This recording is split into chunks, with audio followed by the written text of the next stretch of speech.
L'eau, une ressource très présente sur notre planète, est indispensable à la survie de tous les êtres vivants, animaux et végétaux. Qualifiée d'or bleu, cette réserve d'une extrême importance doit être préservée à tout prix. La CWA est responsable pour le contrôle, le développement et la conservation d'eau, ainsi que du traitement et distribution d'eau pour les usages domestiques. Le de l'eau, c'est de l'eau l'appli qui nous traitait à travers à peu près 7 stations de traitement. Et sur ces stations de traitement-là, ils traitent ça de l'eau l'appli là. C'est de l'eau l'appli qui nous dit un appli qui tombait dans la rivière et nous avons un réservoir. On va voir la Nicolière, puis dans le milieu. Et l'autre, c'est la nappe phréatique. La nappe phréatique, c'est un bassin souterrain qui nous retire à travers un système de pompage. Et nous, de l'eau, à Maurice, nous produisons à peu près 650 000 m3 par jour. 50% viennent d'Isca surface, ça veut dire à peu près 350 000. Et puis 350 000 sur d'Isca et nappe phréatique souterrain. Et parce qu'il nous besoin de dire la population à Maurice, il y a nous robinet dans la case à peu près 99,6%, chaque 10 moun et 1,2 dans la case. C'est dans l'Afrique peut-être nous premiers qui la population entière est accessible à l'eau potable.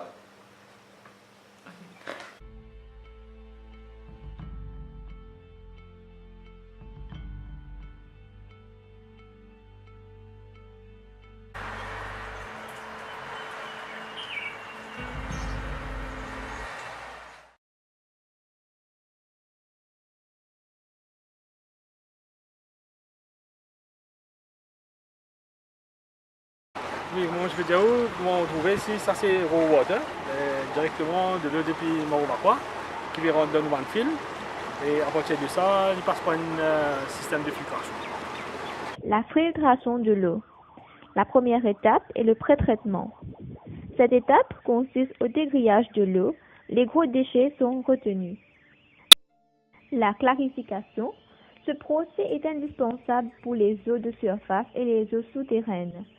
Le procès de coagulation est fait pour agglomérer les particules en suspension entre elles, pour ensuite les disposer en bloc.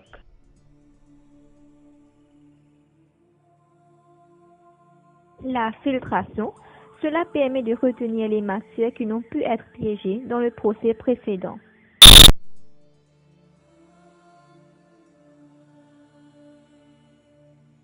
L'affinage, ce procès a pour effet l'absorption de certains micropollutants et cela améliore les qualités organoleptiques de l'eau, soit le saveur, l'odeur et limpidité.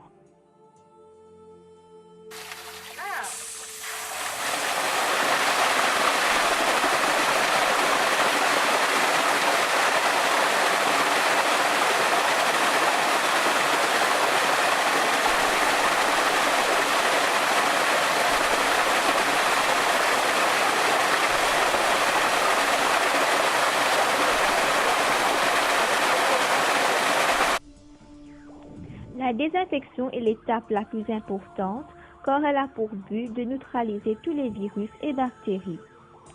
La désinfection peut être effectuée par des procédés chimiques, mais aussi par des procédés physiques comme la filtration sur membrane. À Maurice, avec le type de technologie que nous avons accès à, la désinfection chimique est la méthode la plus côtoyée.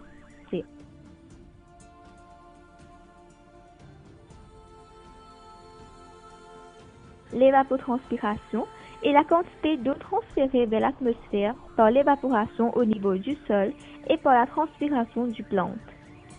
Cette perte d'eau représente la partie la plus importante du bilan d'eau.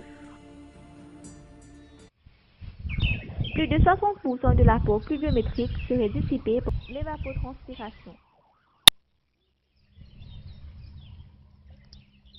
La canalisation est datée, moi nous disons que la canalisation est datée dans 40 ans, 50 ans, dans le période coloniale, mais avec le temps, je ne commence à être défectueuse, parce que tout ça fait avec le temps, il vieillit, il n'est pas performant bizarre, et puis nous trouvons à peu près 5000 km tuyaux.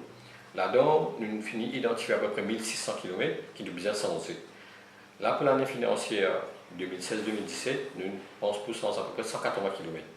Nous avons à peu près 36 projets qui nous peuvent lancer à travers l'île.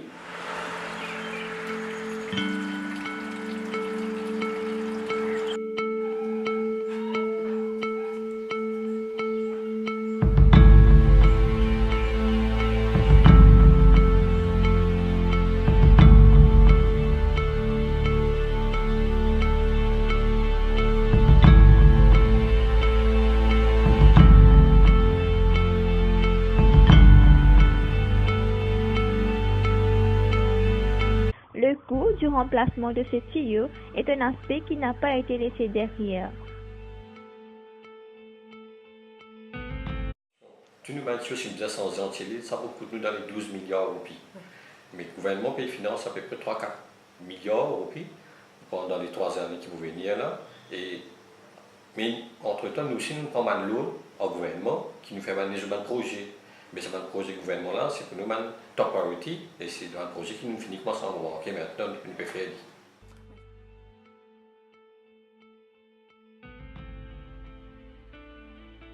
L'Irrigation Authority, sous l'agide du ministre de l'Agro-Industrie, fournit de l'eau aux petits planteurs de l'île. On fait l'Irrigation Authority, nous pompe ça dans la glace là-bas. Et nous avons des mètres de l'eau, pas personne, pas planter. Des mètres là, en marchant, nous mettons là-bas, c'était réduit. Quand nous tout vient là, il vient 10 heures. De là, nous payons à peu près 3 000 pilotes. Pas assez, nous ne pas tarder, pas assez de poche. Là, la chose vient plus belle. Là, il vient salé là. Il baisse là-bas, il vient salé. Là, nous avons de l'eau un peu. Les légumes tout brûlés là. Je comprends que c'est là, on peut pas de l'eau. Je gagne un chicken, mais je ne peux pas mettre de piment. Il existe à Trou d'eau douce une source d'eau douce qui n'est pas exploitée par les habitants. Cette eau se perd dans la mer. Quand même, le problème maintenant, c'est qu'on a dit qu'on est capable de trouver un borehole là-bas. Un borehole, c'est quoi? C'est rempli quand il y a la pluie. Mais durant la période de sèche, s'il n'est pas rempli avec de l'eau, la pluie, c'est un bassin, il est beaucoup moins sec, il peut s'évaporer. Quelque part, il peut sousser, il peut aller en bas la terre, il peut rentrer dans la rivière, il peut aller dans la mer. Le problème qui, on peut dire, c'est un problème tout de douce là, si je travaille dans l'Est, comme ingénieur, moi au courant. Mais quand il y a un Water Resources Unit, qui est en bas le ministère de Public Utilities, quand nous avons besoin, nous nous disons que c'est un tel borehole, effectivement, je dis oui, borehole là, il est là, mais c'est moi, pour la capacité pour tirer de l'eau, le cas c'est 2-3 mètres cubes. 2-3 mètres cubes, il n'est pas fait. Parce qu'il y a besoin d'une installation, mettre la pompe, qui se coupe bien cher, mais c'est moi, même ça, même après un mois, il finit sec.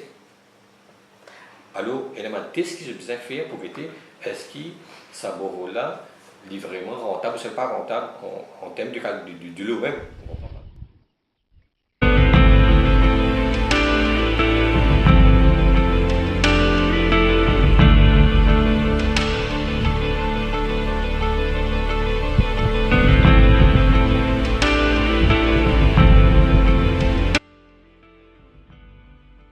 Voici la demande d'eau pour les prochaines années.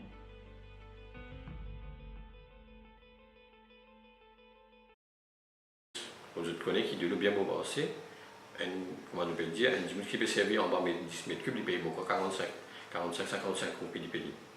Mais le problème, quand nous guettons, un litre de l'eau, pourquoi il coûte 20 roupies, 25 roupies. Ici, un mètre cube d'eau, il peut payer ça de 55 roupies, le 10 mètres cubes d'eau, il peut payer ça de 55 roupies, tandis que là-bas, un litre de l'eau, il peut payer ça de 20 roupies. Alors, nous avons donné l'importance, et enfin, du monde pensait que oui, de l'eau, quand nous gagnons de l'eau, nous avons gaspillé.